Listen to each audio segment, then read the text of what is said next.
Hello, good afternoon. Another Sunday here on Financial Planning, your financial advisor, Shernette Clark. It is today the 21st, third month, almost the end of the first quarter in 2021.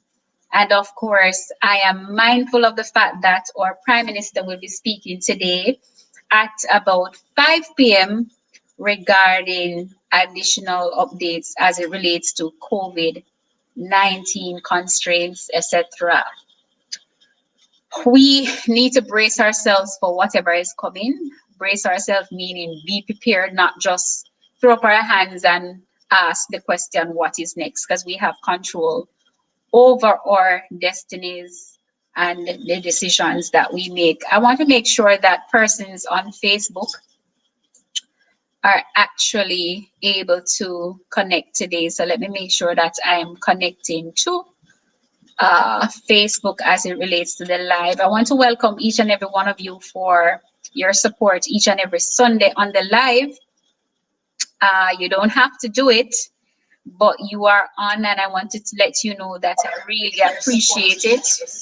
So there we go with my feedback, but of course I want to get it right. So just to make sure that you guys are on it. So let me let them know that it's happening now, because as I said before, as a part of the upgrade for 2021 and utilizing the space on YouTube for those persons who are not connected to my Facebook channel and my Instagram page will have access to the information that is being done on YouTube and also be able to have access to the information thereafter on the page to share with your friends and your family, because it's vital information that is shared here.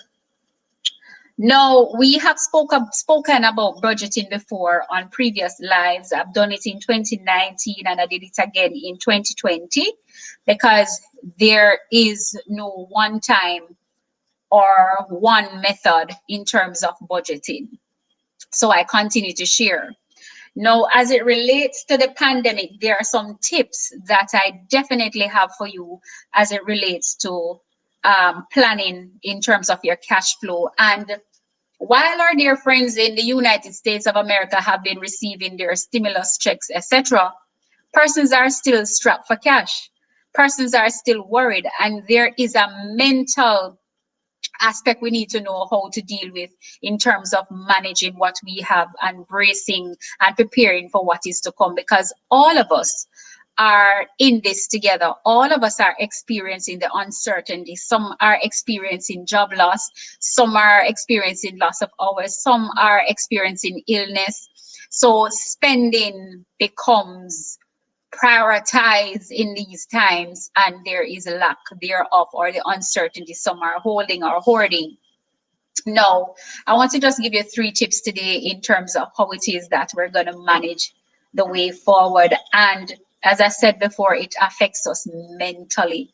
And when we're affected mentally, we're going to be stressful. We're going to be dealing with situations differently or handle them incorrectly. And, you know, it's going to affect relationships, whether it is at work or at home. So we definitely need to know how to deal with them. I'm definitely going to be taking the opportunity of inviting the counseling psychologist to come back on and to, you know, talk to us about dealing with the stress that we're facing. We did in 2019 dealing with COVID-19 and the impact, but then we have persons who are affected, whether it's abuse and stress. So we're going to have him come back on again. So it says use some mental accounting, and I made some notes here for you. If you're tight on money, it is important to be disciplined about how you spend it to make it easier. So mental accounting is important. So you to label and physically separate your money. So this way you can prioritize how you are spending your limited money and cut back in areas that are not so important. And we spoke about one less in previous lives, something that you can adjust. And we spoke about the expenditure sheet that I have, my colleague have prepared for you and that I have can furnish you with, in which you can list all incomes, all areas that you're having incomes coming from, and your recurring bills, your expenses. And we see also where we can cut back on certain things, and to see how we can still incorporate some investments, some emergency funds, etc., in the event. And we have been experiencing eventualities that we should have had our emergency fund. This strategy will help you to stick to your spending plan by reminding you of your opportunity costs. That is, what trade-offs you might be making with each purchase. To your bills, for example, this category includes monthly bills, as I said before, that are non-negotiable. So your JPS, your flow, your water bill. So these are called high priority expenses, including rent and mortgage also, childcare, car payments, insurance, phone, and internet. So insurance is in there, guys. It's very important, because if we fall sick in these times, we're gonna need our health card to visit the doctor, etc. If there is a diagnosis, we're gonna need our critical illness coverage insurance. And we have also had, or some persons have experienced, family and friends passing on during this time. You're gonna need your final expenses in terms of funeral, closing off loans, etc. Just your final expenses. It could be that you incurred some expenses at the hospital and those bills needs to be cleared. So your current expenses, this is the spending that you plan to do within the week. So these costs vary, but could include groceries, gas, food, delivery, and any other miscellaneous. What I do, guys, with my gas, I know that I spend a certain amount, $5,000 every Sunday, buy it in the morning or a Monday morning, and I know that is going to last me for the week. If it is that I have X, A, B, C, various destinations to go, I do them in a geographical aspect, so I'm not going around in circles, but I am intentional about where it is that I go and how I plan it in terms of my expenses and how many hours I spend on the road.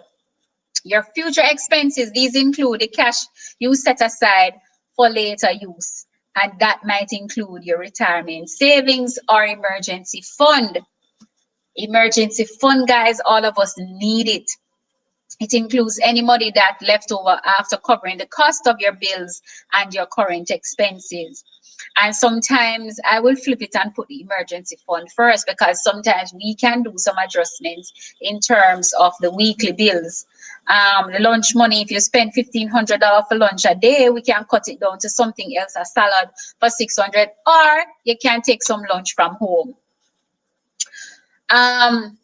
Number two, of course, you know that, guys, I talk about the high yield savings and investments, insurance, and we spoke about how much insurance you need and how much you need to be going to investment. So I just want to give you the tips today. So budget your cash flow versus your cash inflow.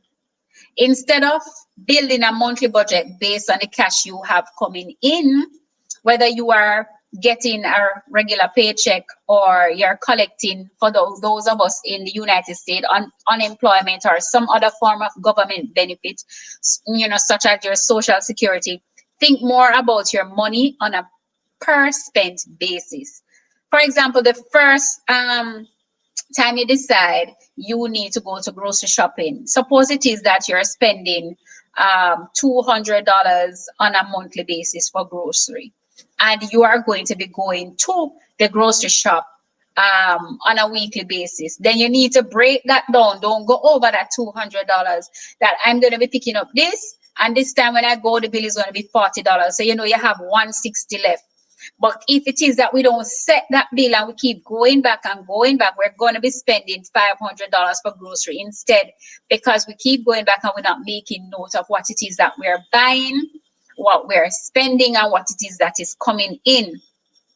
So you just break it down into $40 or $50. You're going to the supermarket this week, next week, and the other week. But don't pass the supermarket budget. Set the budget and stick to it, guys. Like I said, if it is that you go monthly and the budget is $200 US, and if it is 20,000 Jamaican dollars and you're going 4 times, say you're going to spend 5,000 this time, trust me, guys, it works. When I go there, I make sure that I don't even use my card sometimes. I pull the cash, and if it is that I'm going to spend $10,000, you know, once you have the card and go to 15 and 20, you're gonna swipe the card. But if you have that cash in your hand, I am putting back something, because most of the time I go in the supermarket for 2 items and I'm coming out with a trolley, because you just a pick, because you know you have the money and you go and swipe the card. So if it is that budgeting using the card is hard, pull the cash and make sure so you don't go over it. Stick to the budget.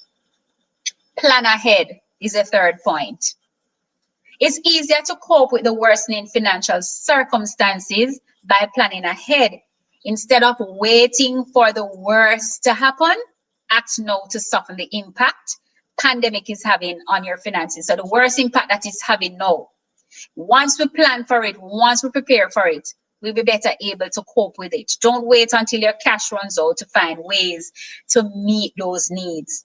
So consider multiple streams of income that you're going to be thinking about having more inflows, more income, more cash coming in.